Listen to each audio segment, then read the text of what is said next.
Hello and welcome to a new video. Happy holidays and Merry Christmas, and in today's video I will be showing you how to create a winter landscape with a snowman and lots of snowy trees and all that good winter stuff.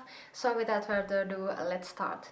Hello and welcome to the voiceover. Here is my empty palette, and for medium I'm going to be using Gampling solvent-free fluid, which increases the flow of oil paints and is also very good if you are painting inside and don't want any toxic diluters into your studio. And the colors that I'm going to be using in today's painting are titanium white, French ultramarine, Prussian blue,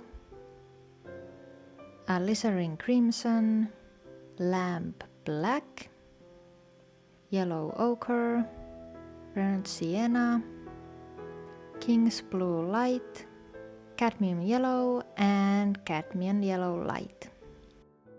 So here are all the colors, and for disclaimer, you really don't need all of these to create the painting. You can also just use your primary colors and mix everything using those. So I start with painting the initial sketch, and I am using light blue color to do so. Because the landscape is so blue toned, I am using the same kind of colors to sketch. That will make the sketch blend into the rest of the painting well. So here I am deciding where is the snowy path going to be, and also the location of the trees and of course the snowman. The sky is painted with two colors, light blue and light pink, and to mix these colors I have been using French ultramarine with titanium white and alizarin crimson mixed with titanium white. First I lay down the different color variations, and I am painting with the blue on the top of the canvas and more light pink at the bottom of the sky. And when I have placed the colors, I then blend it all together. With these colors and a lot of blending, the sky is going to look very soft.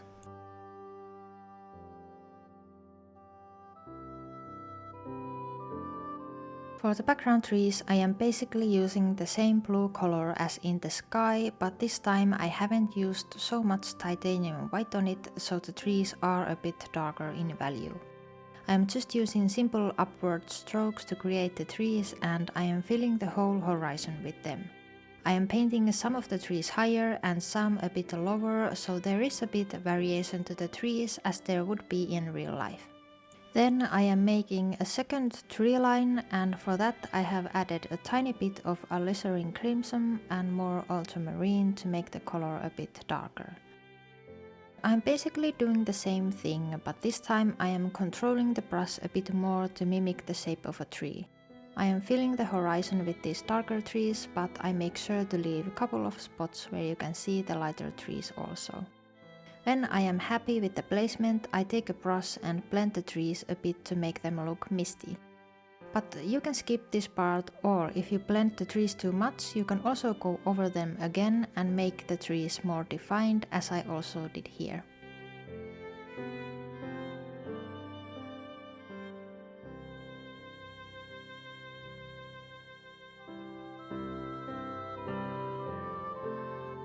Then let's start with the snow path. I first laid down the darkest shade of the snow, and for that I used ultramarine, alizarin and a bit of burnt sienna to dull the color.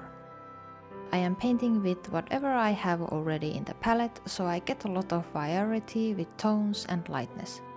Also the path gets lighter when it's far away, so I'm not using the darkest shades there. At the same time I am starting to paint the snow, and there I used lighter colors than in the path, and I made a different mix with Prussian blue so the snow wouldn't be too purple everywhere.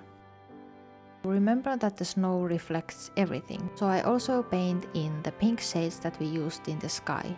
You want the painting to look cohesive, so when you use pretty much the same tones throughout the whole painting, you create a landscape that is realistic.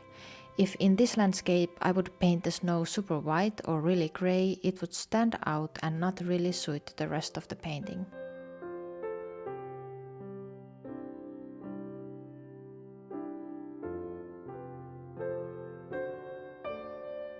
For the highlights I am using pure white, and now when you have painted the rest of the snow in every other color than white, the highlights stand out. I'm also blending the path, and as you can see, there is not much left of the really dark marks, and only in some tiny spots you can see the original color, and that's where the darkest shades are. Then it is time to decide where you want your trees to be. There is no sketch left, but you remember roughly where in the sketch your trees were. For the trees I have mixed Prussian blue with cadmium yellow light and a bit of lamp black. You don't need to make a straight line, just paint something to indicate the height and where is the tree leaning to, or is it straight up. You are going to paint over it anyways, so it doesn't really matter other than that. And I start from the top to bottom with wispy brushstrokes, and I'm not being too careful with them because I am either way going to paint snow on top of it. If you are afraid, you can start with little strokes and build on top of that and make the tree bigger later on. When you are painting such a dark color, it is not impossible, but it's harder to try to make the tree smaller rather than bigger. I am picking more paint from the palette as I go. Since I am painting on top of white, it tends to mix with the paint and make the trees lighter than I want. You can also use paper and gently tap away most of the paint from the areas you are going to paint the trees. Then the background colors don't mix so much with the paint, and it's easier to get the dark color straight away.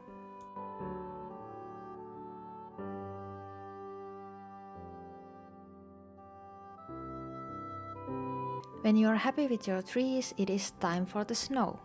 When you want to create three-dimensional trees, use 3 different tones: shadows, midtones, and then highlights. So you have to decide where is the light coming from and paint accordingly to that. I am thinking that to the right there is a house that is creating light to the trees, so then the highlights are on the right side, and to the left of the tree is the shadows. Midtones are something that brings it all together and creates a flow between the dark shades to the highlights. Also, if you feel like you are losing your tree when painting the snow, you can just go back with the original tree color and paint back the parts that are missing the branches. As you can see, I am really taking my time with the tree and going back and forth with the different colors.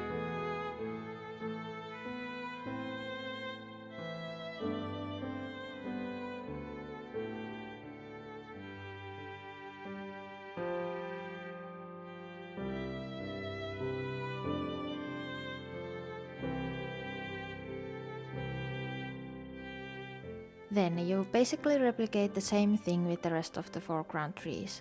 I did struggle with the fact that the trees at the left side are close to each other and the one smaller tree is in front of the two. So separating them can be a bit difficult. What I am doing is that I'm making the 2 trees at the back a bit darker and then the one in the front with more highlights. And it's not a big problem if they seem to blend a bit to each other, because sometimes in real life too, it is not easy to differentiate the trees from each other when they are snowy like that. I am also going back to the rest of the painting and blend the snow a bit and adjust some of the background trees, and that's how I usually paint. I like to be present to the whole painting at the same time. And I don't think that any mark that you do has to be the final one. That way of thinking can also take the pressure out of making mistakes.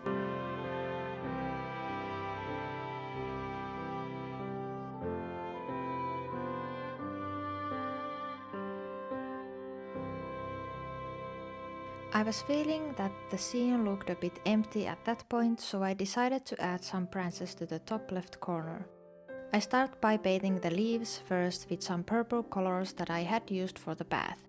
Here again, I'm not being too careful and I'm just painting the leaves with this wispy brushstroke style. I then added some branches, and if you have ready mixed brown, you can use that or mix your own with burnt sienna, French ultramarine and cadmium yellow. I switched to liner brush, which made painting the narrow branches much easier.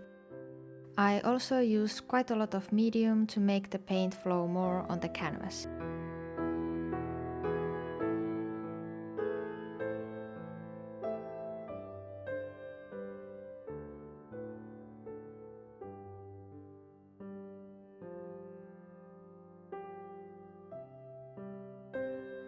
I went a bit overboard with the branches, so I took away the lower ones and made them again with more minimalistic touch. When I was happy with the branches, I went back to the leaves and painted more of them, but also added some white ones so the leaves would seem frosty and snowy.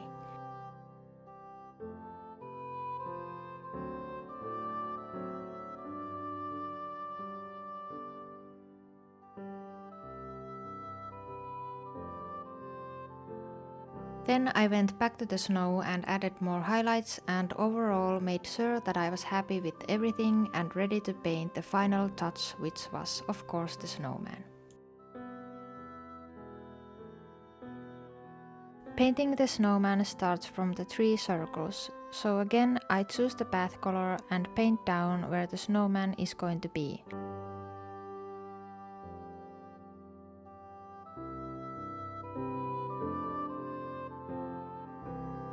There is quite a lot of paint at this stage of the painting, so I take a paper towel and simply wipe away the excess paint from the canvas, so it's more easy to then start painting the snowman. Here again, remember where is the light coming from and paint your highlights with the same logic as you did with the trees.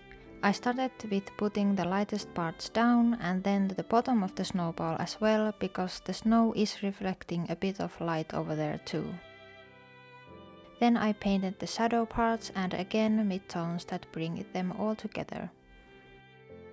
I went back and forth with the colors and blended them together and then added some highlights and shadows again to bring back up the contrast. While painting the snowman, I also touched the snow around it to make sure the snowman stands out enough from the background snow. So some parts needed to be darkened and some parts needed more light. Every time I add a new feature to the painting, I usually need to paint around it as well to make it all cohesive. For the snowman's buttons I used just black and I actually had to redo them as well because I wasn't happy how I painted them at the first try. I wanted the snowman to look at the supposed house to the right that is providing the light and not straight towards the viewer. So I just wiped the paint away with a paper towel and painted them again. I just love oil paints, how you can change your mind constantly and nothing needs to be permanent. And for the second time I really took it slow and decided carefully where the buttons are going to be.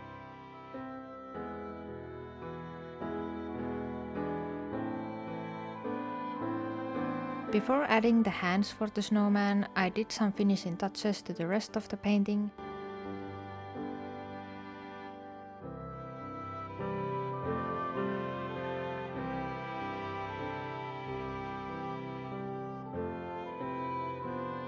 I wanted to paint some warm light for the highlights that are coming from the house, so I added tiny bit of cadmium yellow light mixed with titanium white. Be careful though when painting warmth to the snow, because we don't want to paint yellow snow. So if you want to paint this step, be cautious with the intensity of the yellow. And now it is the time for the final elements for the snowman. I used a liner brush to paint the branches that are the snowman's hands, and for them I used the same color what we used with the tree on the top left.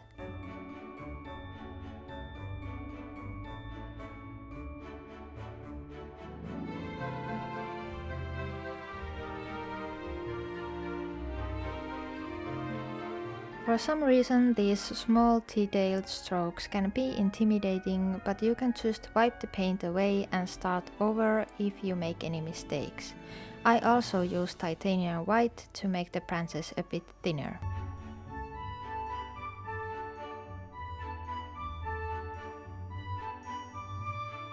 For the carrot I used a mix of burnt sienna and cadmium yellow, and for the scarf I used burnt sienna with cadmium red.